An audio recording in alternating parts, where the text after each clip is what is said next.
What's up, everybody, and welcome in to another edition of the Sitdown, a crime history podcast. I am your host, Jeff Nadu, and we, as always, are presented by Barstool Sports. I hope you're all having a great day. If you're watching this video on YouTube, make sure you hit the like button and let me know what you think of the discussion today in the comment section below. And also, if you're new around here, you just haven't done it yet, or you're living under a rock, do me a favor, hit that subscribe button now so you never miss another sit-down video. If you're checking us out on iTunes, Spotify, Google Pods, make sure you leave us a detailed review. Today, ladies and gentlemen, we are back. We have another great episode planned for you today. Over the last, year or so, this nation has been captivated by a very bizarre and tangled web of murder, deceit, and drug addiction, and all sorts of other things in the small state of South Carolina. We've been, as I said, captivated, sadly, by the murders of an all-American family on the surface, a family that had went back years in that area of South Carolina, in the Hampton County area.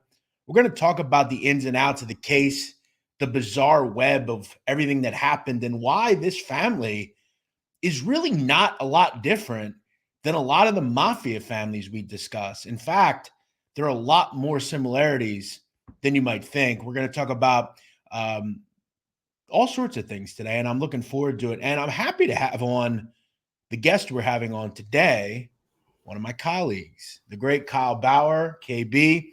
KB, I think you're one of the funniest people at Barstool, quite honestly.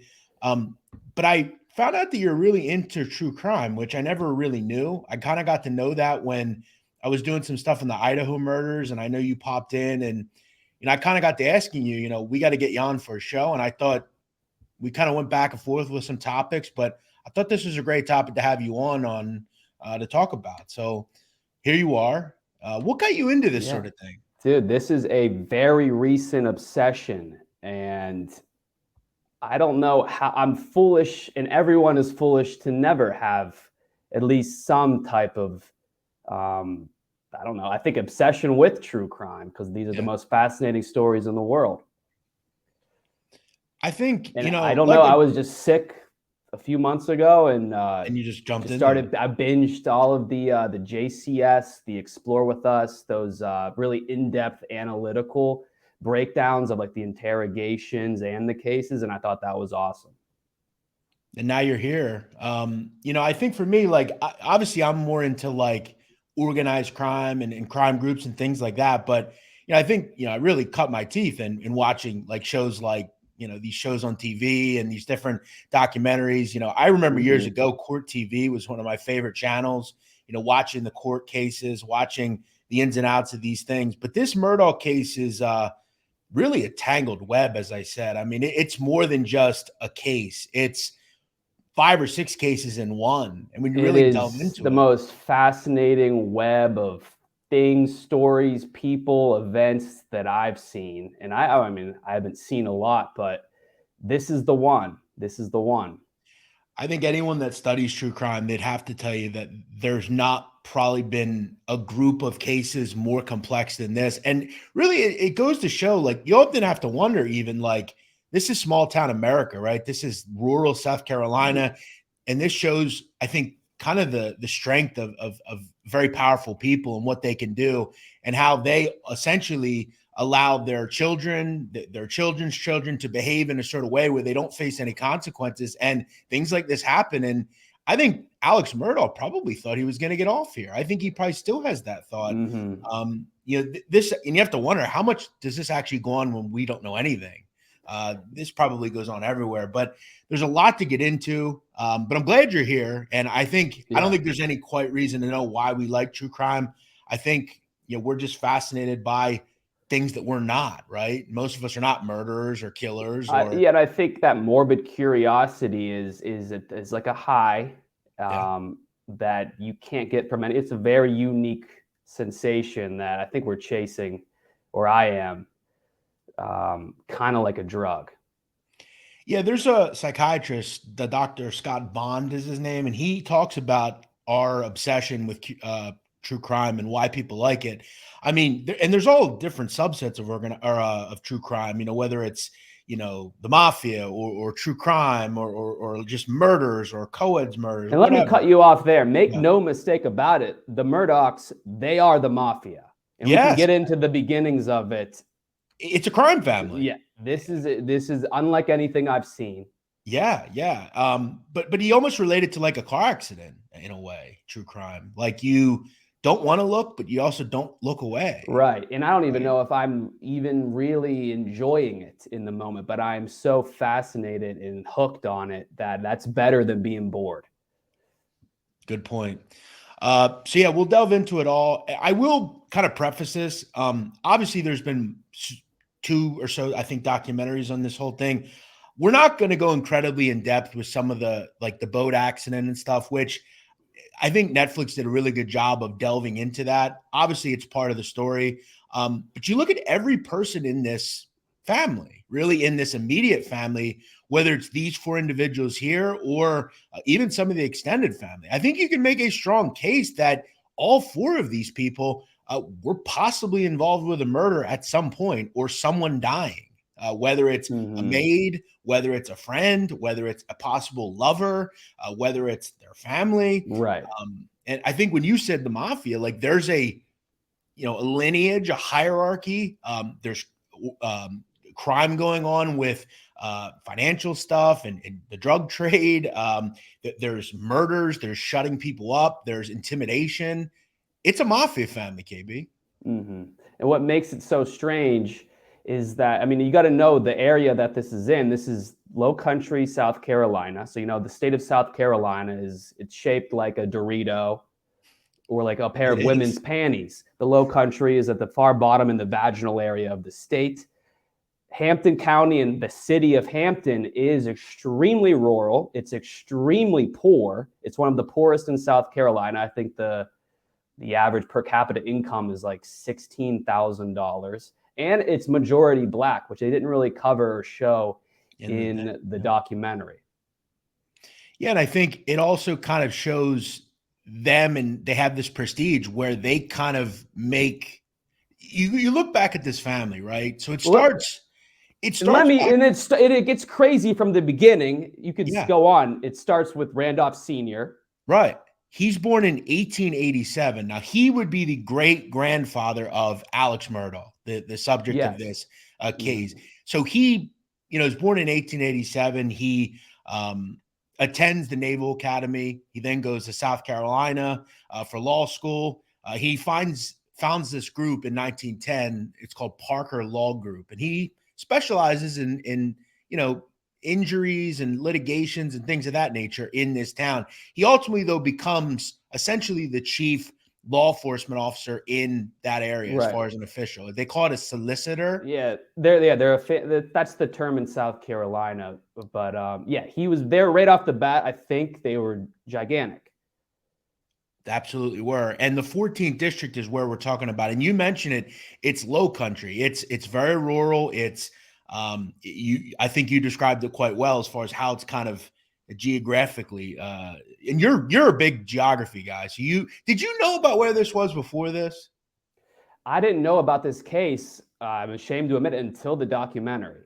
No, I'm sorry. I've never heard of I never have heard of those, like Beaufort or Hampton. I know it's close to Hilton Head. Mm-hmm. Yeah, it's somewhat beachy. I know that. Like they have waterways and stuff like that. But so he becomes this chief law officer in this area. So he's kind of the decider of what goes on with you. If you do something, he can make it go away. He can make it bad for you. He can make it good for you. A lot of things are under his control, and he creates this prestige, for this family. Now, and you tell me, I don't know. Was there a reputation of corruption off the bat, or was that a slow burn? Well, I'm going to tell you, in 1940, his Alex's great-grandfather, Randolph. I think I know. Are you going to say how he died? Yeah, in a bizarre this. Yeah, this is insane from the start. He died. His car stalled on a train track. Yeah, and he didn't get out in time, and the train smashed him to death on his way home from a poker tournament, which is very mafia-esque, at 1 a.m. Yes. And then if you look at his son was born in 1915, right around the time he creates this law firm. By 1940, he is elevated to the same position, solicitor. Okay. In 1956, his son, this would be Alex Murdaugh's grandfather, is actually indicted in a federal probe involving a moonshine operation where he allegedly tips them off on this moonshine thing and tells the moonshiners, hey, police are coming after you. You got to get out of here and move on. And he down the road ultimately gets cleared of all this somehow. We can relay that. I didn't know anything about the moonshine operation. I didn't know they were getting muddy like that, which makes me respect them kind of to a degree. Yes, sure. But there's a lot of nefarious things going on, whether it's with some of the deaths involved with this family, even back then, getting out of some of these federal indictments, that sort of thing. So he retires in 1986. His son, which would be Alex Murdaugh's father, he was born in 1939. By 1986, he's old enough. He takes over unopposed and takes over in 1986, runs till 2006. Now we take it to present day. Okay, we'll talk about Alex Murdaugh and his life kind of growing up. Now, the interesting thing about Alex Murdaugh, right, his father, he was actually given some kind of award from the state. It's essentially the highest civilian recognition one can have. He had a portrait in the courthouse there. And I believe during the trial, the judge, Clifton Newman, actually had it taken down, which we heard referenced. But Alex Murdaugh was born in 1968. He would have 3 siblings, 1 sister and 2 brothers, Randy and John. What was the kid? John, yeah. Which Randy will play a pretty significant role down the road. Yeah, John Michael. John seems like a good straight shooter to me from what I know. Yes. Now, Alex Murdaugh went to South Carolina for undergrad. He then went to law school at South Carolina, and he graduates in 1994. Now, during his time in South Carolina, he would actually meet a woman called Margaret Brandstetter. Now, Margaret, a fine pull for a man with that genetic bloodline. Yeah. Yes. Now, weirdly enough, a lot of people don't know this. Margaret, or Maggie, as they would later call her, she's actually from Chester County, Pennsylvania, not far from me. Wow. Yeah, she went to Unionville High School, which okay, she's a PA girl. Yeah, I was surprised to learn. I assumed she was from that area, but I guess during high school, she and her family moved to South Carolina. She ends up going to South Carolina as well, and that's where Alex and her meet. They ultimately look at this guy get married. Yes, it's crazy. They would marry in the mid 90s while he's still in college. She's at the Kappa Delta sorority. They were really kind of a big time couple. A lawyer, law school graduate down the road. She's in a sorority. It seems picture from my understanding, he was on the football team. This is his words, which you would think would be easy to check, but it wasn't, not in the 70s. He was on the football team, got hurt, career-ending injury, and that's where he claims his oxy addiction, his opioid addiction started. I will say, which is one of my takes involving that. One of the more fascinating things about this case is the tens of thousands of dollars he was buying in oxys, which... And this is where I'm calling bullshit. The amount he and they claim that he was doing, the amount he was spending, which was tens of thousands a week. They say he was doing thousands of milligrams a day. The amount he was doing, and that was the motive that was the financial motive. No.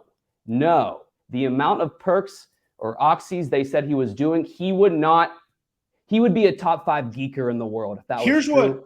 He would not survive, and he would have made the switch to fentanyl or heroin after his tolerance skyrocketed, and if there was financial motives. What I'm going to do is when we get to that part, I want to talk about that because I think it's probable that he was buying in bulk. Okay. Because essentially he could do, let's say he's doing 50 pills a day or whatever at, let's say, a perk on the street, a perk 30 on the street is like $50 or so. Then he claims he's been doing it for since the 70s. Yeah, I hear He you would on that. not be alive. B, he would be skinny if he was alive. He wouldn't have that like husky frame. Yeah. And C, regardless of how much he was doing, that wouldn't put a dent in his bank account. Yeah. No, I agree. I think there's a lot of So what questions. was the real motive? Well, I think, and I think I know it, but we'll get to it. So they're married, mid 80s, all American couple. By 1996, they have a son called Buster Murdaugh. That's obviously not his real name. He's named after his father, Richard Allen Murdaugh, or whatever it was. What is that? He's named after his father. Yeah, he's a junior. His name isn't Buster. No, of course not. Right. It's just a nickname. They have a lot of nicknames: Paul, Buster, a lot of goofy nicknames. Goofy South shit. And his name Alex is Alec. I guess there's a silent X down south. Yeah, this is what I don't understand. That's one thing I wondered as well, because I assumed his name was Alex, but in the documentary, the girl kept calling him Alec, which I didn't understand. Yeah. And it's like, is it Alec or Alex? I think it's Alec, pronounced Alec. Just a Southern thing, Alec, Paul, big Southern thing. But I got to admit, were you kind of annoyed with that Paul crap during it seemed just so fake and phony, didn't it? What are you saying? Like the fact that they called him that? No, like he kept like pretending like I would never kill Paul, Just I don't know. Oh yeah. It seemed disingenuous, very disingenuous. Well, yeah, coming from who? Alec, right?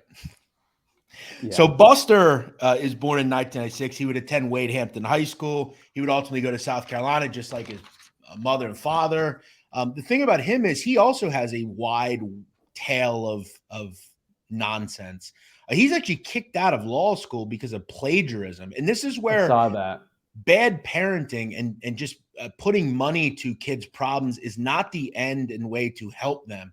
Alex Murdaugh, who believes this son is the son that's going to get him what he wants, and he's going to be the son he wanted, he gets kicked out of school. He tries to throw money at the problem. In upwards of $60,000, he attempts to get lawyers to get him back reinstated in college. And I think it was clear, like, they had two sons. They held Buster in very high regard. Right. And they held Paul Murdaugh, who's, I think, 4 years younger. Buster was the guy. Paul was kind of the kid that, maybe they would say was a bit of a disappointment, possibly. I mean, we always, hear that sort of thing. But he also would then leave college and start working for his dad. The kid had never really had to do anything. He was given whatever he wanted. He was given a job. You're going to be a lawyer just like me, even though you can't hack it in law school. You got kicked out. And that's kind of where his whole story ends, essentially. He hasn't really done much from then on. Well, I think he is involved in the biggest story that everyone should be talking about, and the most untalked about thing from the documentary especially is the Stephen Smith case, because that is the one that he's the person, his family is the one that needs justice. And we don't have answers right now. And on July 8th, 2015, you're exactly right.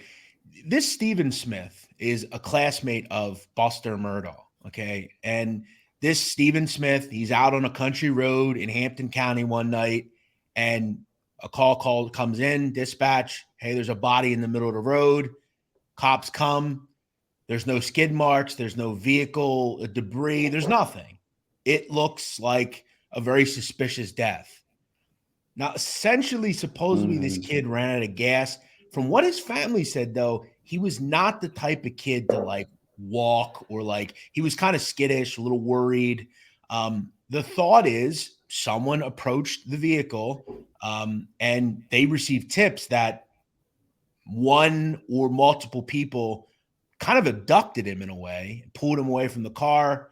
And the thought of him being hit by a car is extremely low. It's not extremely, it's 0%. Yeah. I mean, so here's what the deal is. Stephen Smith is an openly gay kid in this very small rural southern town. 2015. This is before the woke movement even started. He had to have been the only gay kid in school at Wade Hampton in the town. and he dies. He doesn't die, he gets murdered, and it's very obvious that he was bludgeoned to death by either a baseball bat, a golf club, whatever. Again, there's no vehicle debris, there's no skid marks, there's no possibility this was an auto accident. His gas tank was empty. So, I mean, and his car was in a ditch. It was a very poor attempt to like cover up, to try to like convince law enforcement that he ran out of gas and his car somehow drifted into a ditch. However, here's the big thing though. There's no camera. There's no nothing. There's no lights out there. This case would be very difficult to prove, at least to me. Now, the thought is, through tips they received, is at some point there's some sort of secret relationship between Buster Murdaugh and possibly Stephen Smith, who, as you said, was an openly gay individual. Again, there's not many in the school. He was talked to very glowingly. His family just seemed like a very nice kid. And even back then, again, the family's trying to cover this up. The brother comes and tries to represent Stephen Smith's family. This is what I thought was odd. So, Randy, the brother of Alec, and Alec were both on the scene of the crime, which Randy ended up denying. Randy then immediately calls the family of Stephen Smith, his mother, and offers to represent them in a legal case. He then also offers or requests the access and passwords to Stephen's social media, which is very suspicious.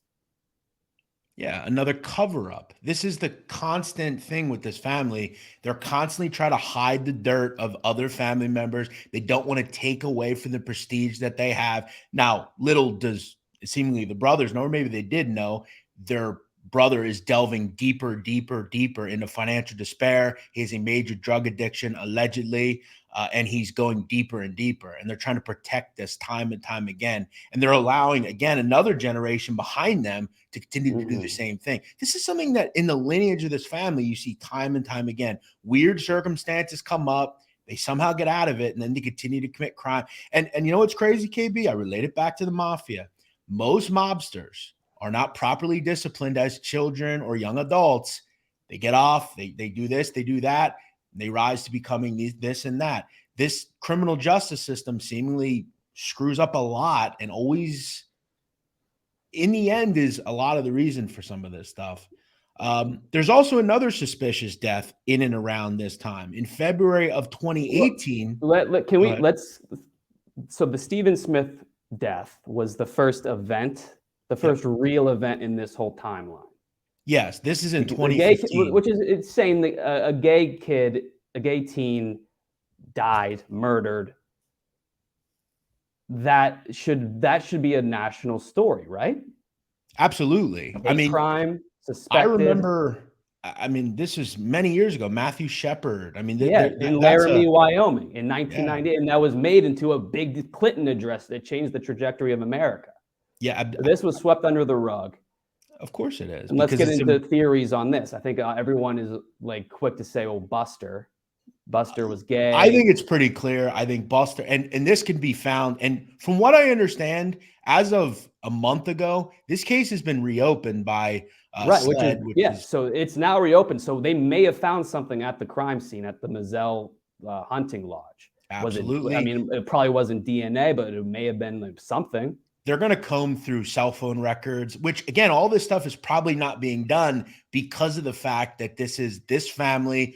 If you notice in a lot of these situations, right, when the boating accident, which we'll get to, happens, we hear, "Do you know who this kid's father is?" That's always what we hear. Okay. And I got to tell you, as a human being in this country, just like anyone listening to this, I think we have to continue to be very sickened by some of the fact that some of these people just are allowed to do what they want to do. They have no repercussions because of who their father is, who their mother is. If you are an elected official and you break the law, you should not get special treatment. You should have to deal just like everybody else does. And that's, again, I know never going to happen, but it's fucking pathetic and sickening.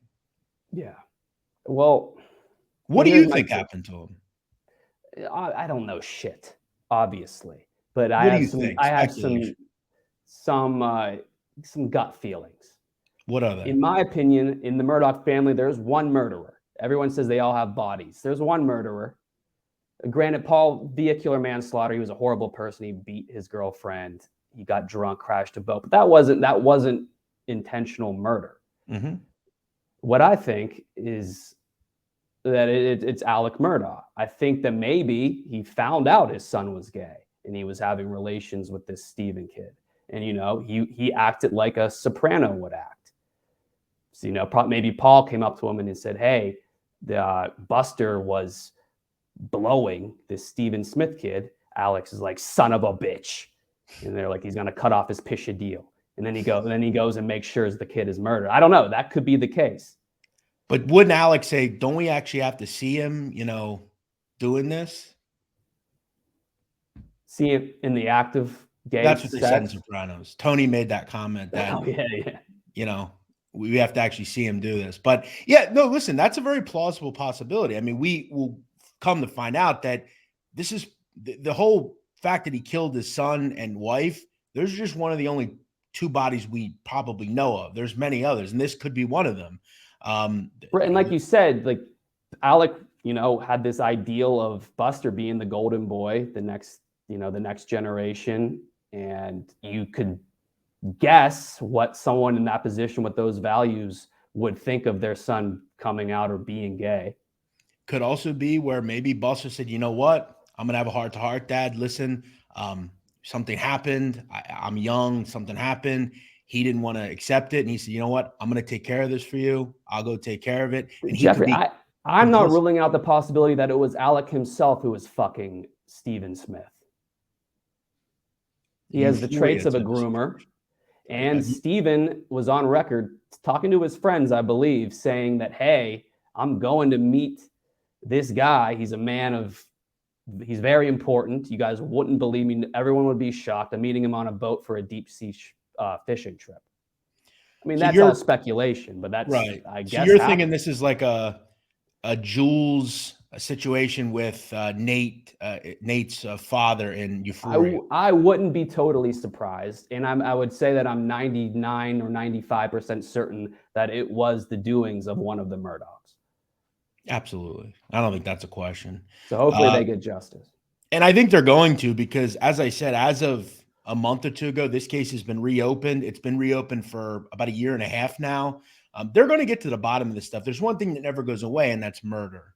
Murder cases don't disappear. They don't just stop looking into them. And now that Mr. Murdaugh is facing, and is going to face 2 life sentences, the cover is unveiled on this group, and everything is going to come out about them.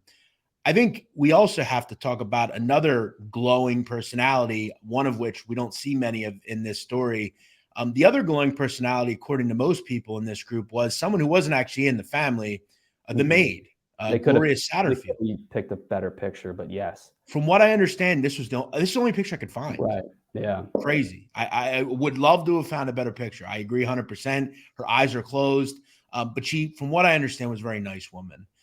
She had worked for the Murdaughs 20-ish years. She's essentially raised Paul Murdaugh, and Paul Murdaugh confided in her, almost like a mother, the mother that he never had. Mm-hmm. One day, powers that be, the dispatch get a call from a woman. We could gather that it's Maggie Murdaugh saying, my housekeeper's taken a fall. She suffered a head injury after having a stroke, and she's not breathing. There's no autopsy done because it's categorized as a trip and fall. Now, during this case, we would find out that the matter of death probably should have been looked into a lot deeper. But we would find out, again, another ulterior motive here for Alex Murdaugh. It was found that the death was likely improper, and Alex and his partners, these 2 individuals here, essentially pocketed the $4.3 million settlement that was supposed to go to the family of Gloria Satterfield. Mm-hmm. So tell me this, was that the motive going into this? Did he know that would be the case? That he could steal $4 million easily? I think absolutely. And I wonder, was this one of those, hey, Maggie, just push her. It's all right. I'll take it. No, it was. You don't think she was complicit? I don't know that. Did you hear her on the phone? Listen, I don't know anything. I don't know enough about her. What I'm saying is I don't know if she was the one who pushed or murdered her. We don't either. Again, this is speculation. But judging by this family and judging by her tone in her voice when she called this in, seems like she couldn't give a shit about it. I can't remember the 911 call. When you re-listen to it, I wish I could play it now. You could understand. It's very just, hey, yo, yeah, she just fell. Yeah. Come get her. Okay, yeah. Well, they're out there. It's a family of monsters. Absolutely. So then again, enough with they try to play it like, oh, he did it because he didn't want her ratting him out for being a perk head. Listen, if he was doing thousands of milligrams of perks a day, he wouldn't give a fuck about people finding out, and people would know. You can't just hide that functionally. I do think, though, again, a lot of the reasons for their strife was due to the fact that she was looking into the finances, right? She hired a forensic accountant. It was clear that there was a ton of, I mean, you see the checks are written out. Who are the checks going to? This cousin Eddie Smith guy. And we'll get into some of his behavior with Alex Murdaugh in an attempted murder. Just a wild story. Real quick, we will also mention another very sad part of this. Mallory Beach, she dies February 2019 in a boating accident involving Paul Murdaugh, who at the time during this crash, his blood alcohol content was 0.286. I mean, he was muddy. He was muddy as all hell. Right. Very one high. more thing. I mean, we all know this, but the maid didn't fall down the steps. Maids don't. They're coordinated. They're built like buoys and they move like fullbacks. I've never seen a maid in any setting, hotels, mansions, fall or trip. They can move and they can move right. She did not fall down a set of stairs. According to them, they also said that she tripped over one of the dogs, possibly. Seems, again, with this family, you have to think of everything because nothing that we think happens, it's likely that it's the complete opposite of what they're telling you. But she didn't die. Was she alive for several days in the hospital? I believe it was ruled a trip and fall, and she died on the way to the hospital, supposedly. Okay, because you got to, I mean, you would think they would finish the job. That's why I believe they were involved with this. She was likely unresponsive. I mean, if you listen to the 911 call. Yeah. I'm not putting anything past them. I think they had her. No, he definitely did it. I'm thinking he's a geeker. He's a goofy. He's a sicko. He didn't give a shit about, he doesn't give a shit about anything but himself. And I even believe that he probably felt some type of love for his wife and kid, but still was just protecting himself. Yeah, because he loves himself more than anything else. It was all about Alex Murdaugh in the end. Now, remember the Beach family, they file a lawsuit against them. That's when he realizes they're going to start looking into his finances. His wife's kind of batting down the door. She wants to know what's up with the money. But again, I feel like she would know if he had a major drug problem all this time. I mean, this is probably something he would confide in with his wife, wouldn't he? That's something, if he, again, that he wouldn't have to do anything because everyone would know if he was that severely addicted to opioids. That's what I don't understand about all this. Again, when we look at a perk, right? Perk 30, whatever. I mean, you would have to do hundreds of them a day. I don't know how one person could stand after several months. And I know you're building up. And they're trying to say he was doing all of this for drug money. No, he wasn't. He had enough money. And you just keep doing perks. You like every other drug addict, you make your way to fentanyl and then you die. He wouldn't have survived that long. Agreed. Alex Murdaugh, I want to get into some of the weird things that happened, but we have to obviously get into the night of this murder, June 7th, 2021. It's at this property called Moselle. That's where they lived. It was this big hawking property, mansion, dog kennels, all sorts of stuff. It was a sprawling estate where any kid could have a great time, running around, shooting, all sorts of different stuff. Mm-hmm. So he reports around 10 o'clock that night, this crazy call where I have to admit he does a great job of acting in the call. Right. You can clearly state that he is completely distraught, that he just found his wife and son shot to death. But in watching these videos, you kind of get this every once in a while, and they're always like they seem to be suspiciously good at acting on the 911 call. But you have to think they just murdered 2 people. So regardless of their sympathy and how sad and shocked they are still, their adrenaline is 100%. So it's easier to fake that emotion. Absolutely. Now, each had been shot multiple times in the head, wrist, and chest. Now, wrist is interesting because they probably put their hands up, right? So he Right. looked them in the eye likely when he did Yeah, this. that's morbid. Very morbid. And there were multiple weapons used. So I think Wait, he's Jeff, trying to. explain that. Why and how or 2 weapons, 2 guns? My guess is he's trying to stage this as there are multiple shooters. Now, here's what I will say. I am very surprised that Alex Murdaugh, to be honest, was found guilty that quick and was found guilty in general. I know there are certain things here. Yes.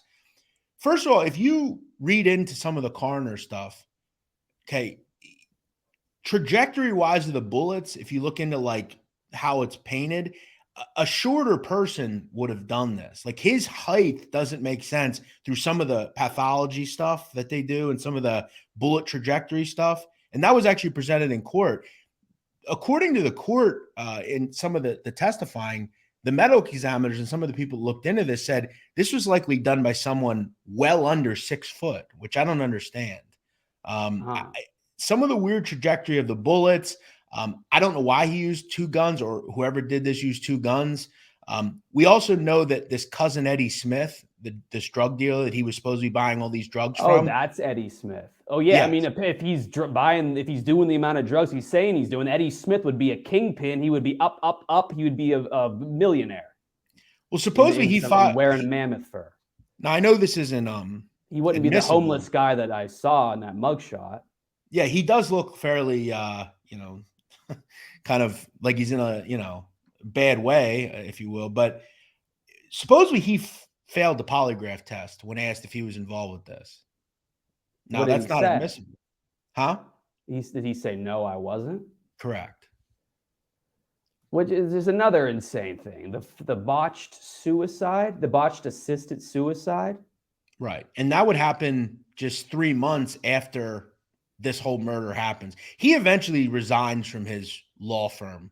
He's, distraught. He's trying to gain sympathy, if you will.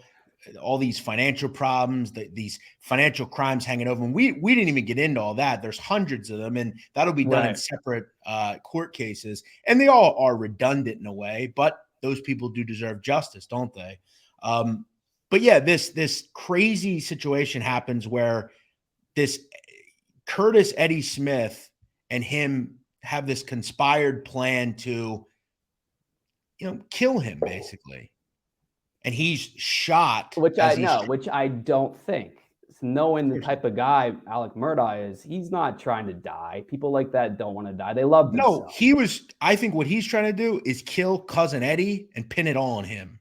Oh, I thought he was gonna just try to, gain sympathy from saying like. No, I think he was going to try to kill cousin Eddie. That's what I think. So what happened? He hired or allegedly hired this Eddie guy to this is a distant relative, and he missed, or he did shoot him in the head and he didn't die. It was like some sort of graze wound. It was very low level. He completely missed. None of it added up to where he was and where this guy was. It was just a weird web. I don't think it probably even happened, possibly. I think he made it all up, and this was probably some sort of ploy to kill cousin Eddie. That's what I think. And pin it on him. Yeah. I think from the documentary, the first look into how depraved of a guy he is when the boating accident happened and everyone is aware that, Mallory is drowned and not found. She's obviously probably dead. And he flaunts into the hospital and he's having fun with it. He was like, this is easy breezy. I got this. Let me just fix this real quick. And he's like almost smirking when he's giddy about it. Yeah, he doesn't check in with the family. He doesn't really seem to care much about anything. Right. It was only about and remember, his son was not given any sort of test, field sobriety test when he's pulled and arrested. He's not put in jail for any period of time. He's immediately let out. If that's any other person, we're going away that night. And again, the kid, skates off of another thing. You're right, completely depraved. He's a guy that doesn't care about anything but himself and his family. I think he gets off on these things, on getting people out of shit or getting himself out of shit, especially his son Paul. He was like, "Oh, this will be fun for me to get him out, to pin it on this other boy Connor, get everyone." He had a blast with it, and he didn't look like he was on perks when he was doing that. Not 2,000 also like milligrams. Again, I've never taken perks. I can't really comment on it, but like I feel like someone that's taking this amount of perks would never be able to do any of this kind of stuff. I mean, this is incredibly right. I never had to, but you'd have to imagine he'd be loopy there. Yeah, this is like super dozing. complex stuff, like Right. night after night that he's dealing with. But I do want to talk back with the whole attempted killing of him. According to the nurses and stuff, they would say that the wound was superficial. Like it essentially didn't even exist. And he was just released right away. You're shot in the head and you're just released right away. It's staged. And then the phone call was so odd. The way he was talking about it, he was just like, "Yeah, I was changing a tire. Yeah, I was shot in the head. I'm fine." Yeah, right.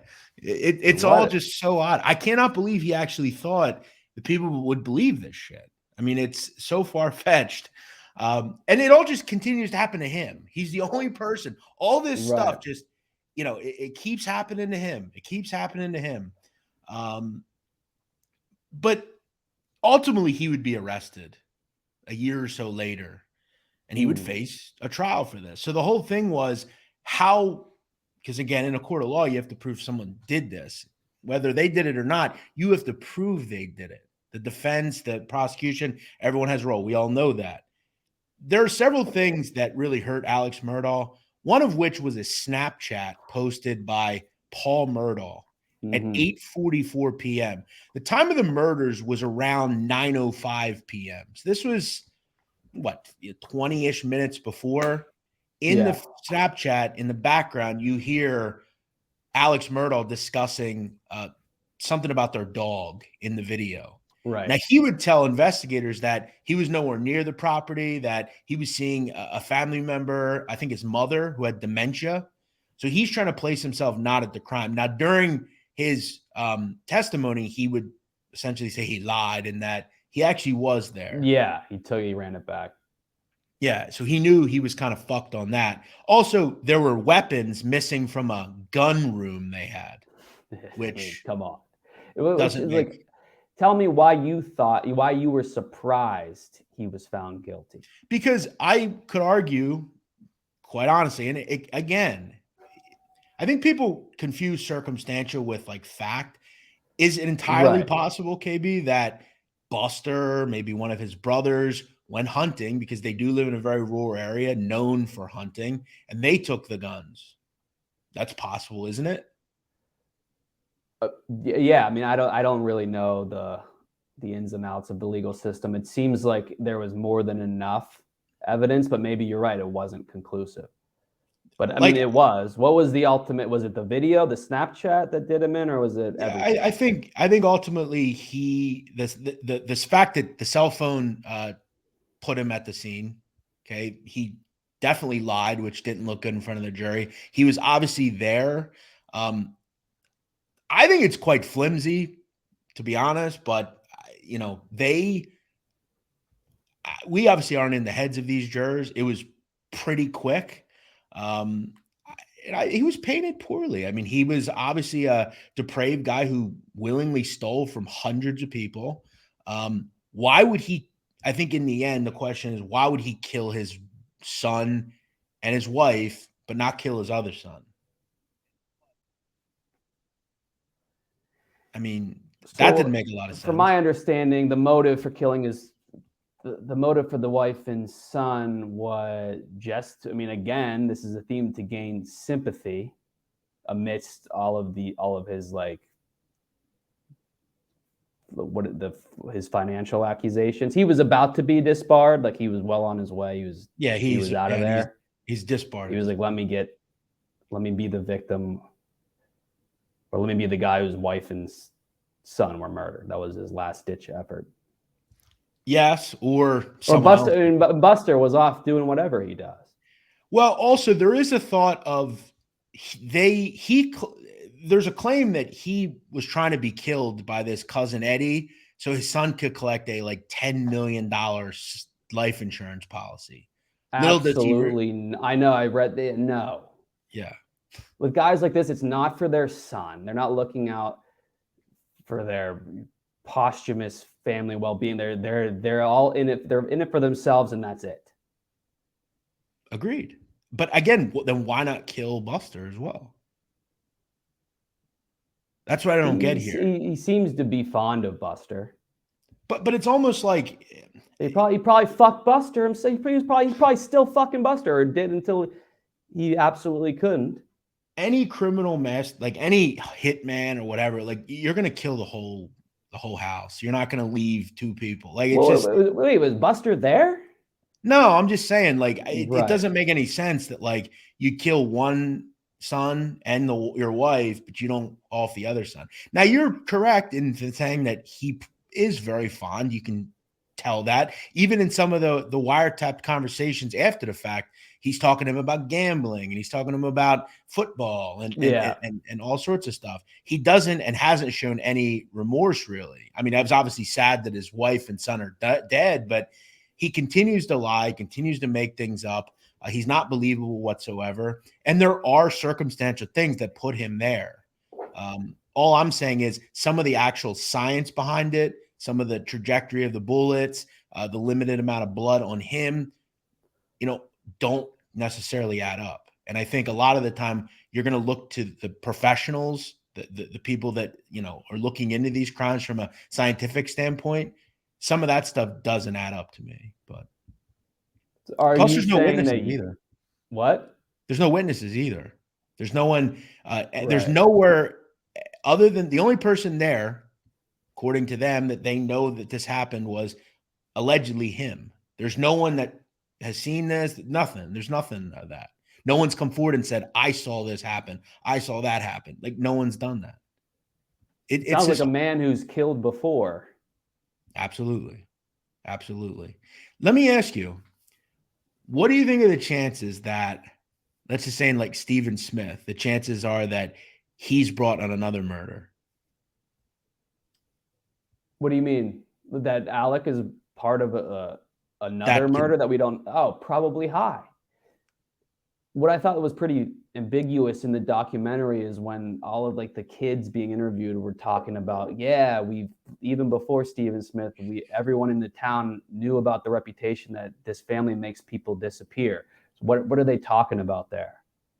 Yeah, that was also a very odd thing that they said it 6 times in the documentary. Like, he makes people disappear. What do you mean?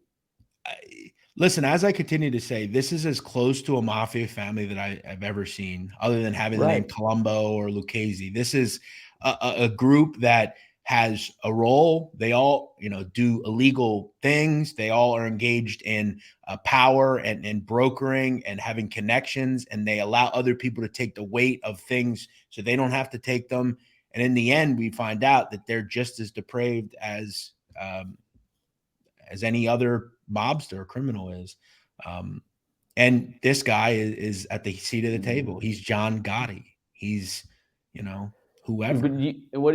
He's probably going to like develop a cult like fan base in a way. Oh, I'm sure he already has. I mean, you look at like the Idaho murder case. I mean, Brian Koberger has these sycophant social rejects on Reddit that love and adore him. They think he's, because people started off like, this guy's hideous, this guy's ugly, and then Redditors were like, no, he's pretty fuckable. Then it evolved to like, I would fuck him. Yeah, it's like, wow, his power.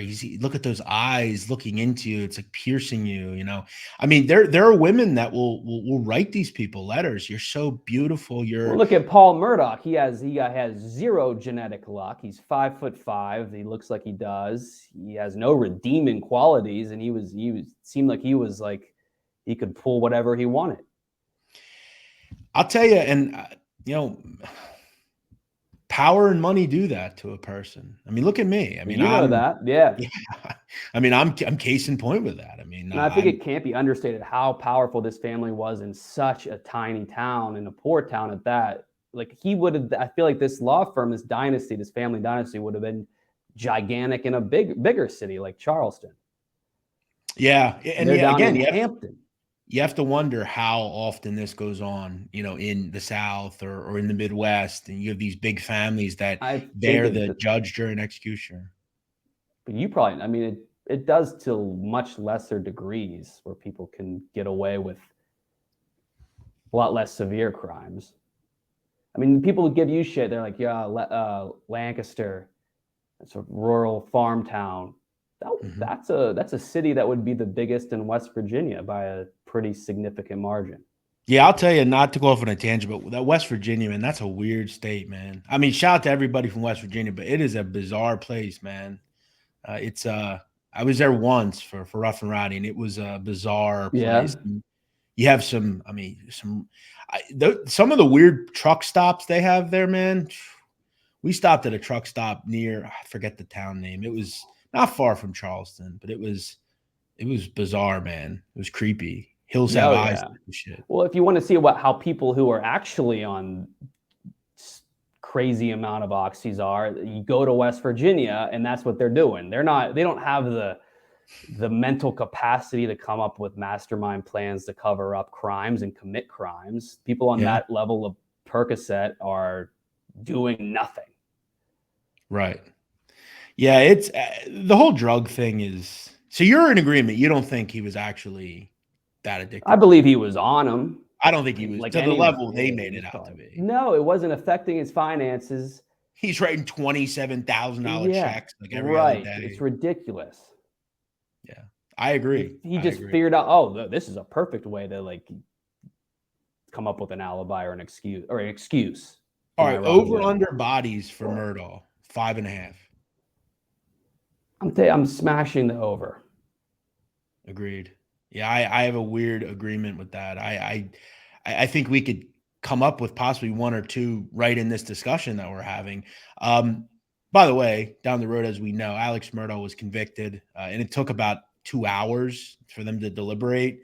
He was given 2 life sentences and will die in state prison. He's currently at Kirkland Correctional Facility. Keep in mind, in 2017, 4 inmates were found dead at that prison. It's one of the most maximum in the DOC in South Carolina. And there is an important thing I want to make clear.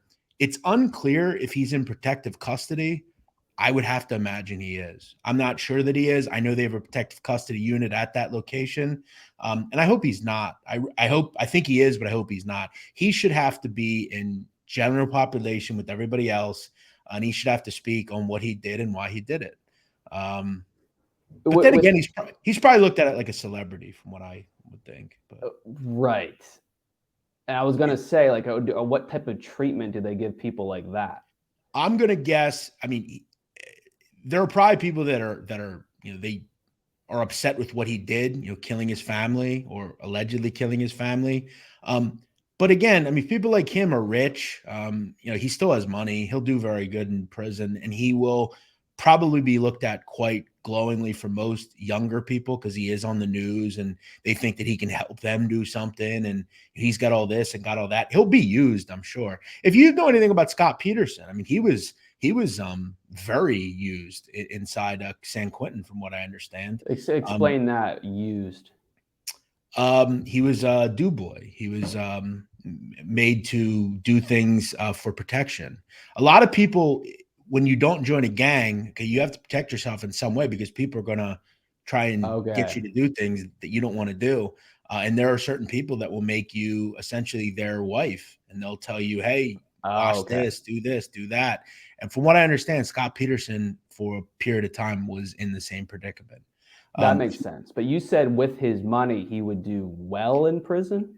Yes. If you have money, I think you'll do quite. Any person that has a legitimate amount of money, and I'm not even talking about millions like he does. I mean, if you make, 6 figures, you'll do just fine in prison. You can buy what you need. You can pay off who you need to pay off so they don't bother you.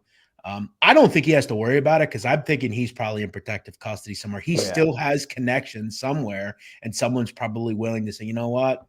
Then again, though, this is very far from where he lives. And that's the thing about what we're talking about here. In his town, he's the big man on campus, if you will. But, in Charleston, they don't give a fuck about him. In some of these big towns, his name means nothing there.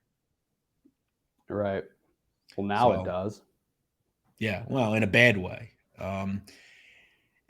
In the end, you have to ask yourself, why has this been such a big case? Why have people been so enthralled by this? And I think we know why. The power, the prestige, the look of this family, the web of this family. It's always fascinating as to why certain cases are so much more interesting or so much more out there than others, right? Because, families are killed every day in this country, and they never get the promotion this will. Yeah, I'm trying to think of other like familial killings, that like the Chris Watts case, if you know about that. That was a big one, sure. But even like, I hate to humanize him in any way, but his motive was like, I'm killing them to start a new life with this woman that I'm in love with. Right. With Alec Murdaugh, he's killing them just to get, a general level of sympathy from the public. Yeah, it's extremely like, I would love to see like some sort of psychiatric profile of him. He, again, like anytime you look into murders, there's always like a general reason they do things, right? Some people just like killing people, right? Which, but if it's for some sexual fantasy or some sort of proclivity that they have, we're begun to believe that he killed them just because he wanted his profile in public to look as if he was to be felt sorry for. That's the only reason he did it, to hide. Why not just be honest with everyone and say, hey, I encountered a tough go of it. I definitely stole from these people, and I'm going to have to pay for the crimes I did. I don't. You would think.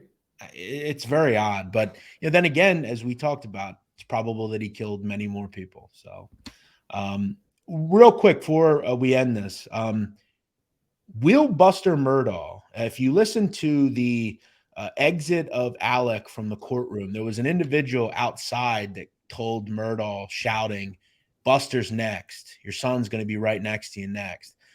Do you think Buster Murdaugh will face criminal charges for anything? He seems like that kid that just always seems to skate through things, doesn't he? No, and to be honest, I don't even know if I'm like that sure that he was involved. You don't think he got rid of weapons or? I don't think that I don't know if he committed the murder. I'm sure maybe he was associated some way.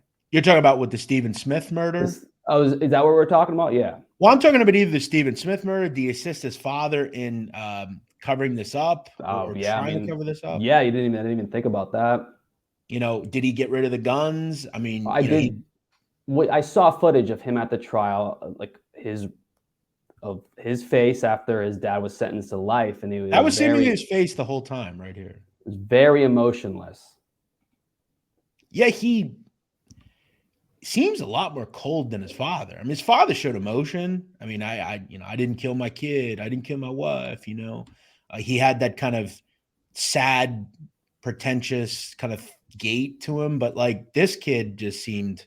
He could very well be just as cold-blooded as his dad. That's what I'm very anxious to see. Like, what did they know about the Murdaughs in connection with Stephen Smith? Because apparently on the reports, the family was mentioned like 40 times, so they have stuff on them that hopefully comes out soon.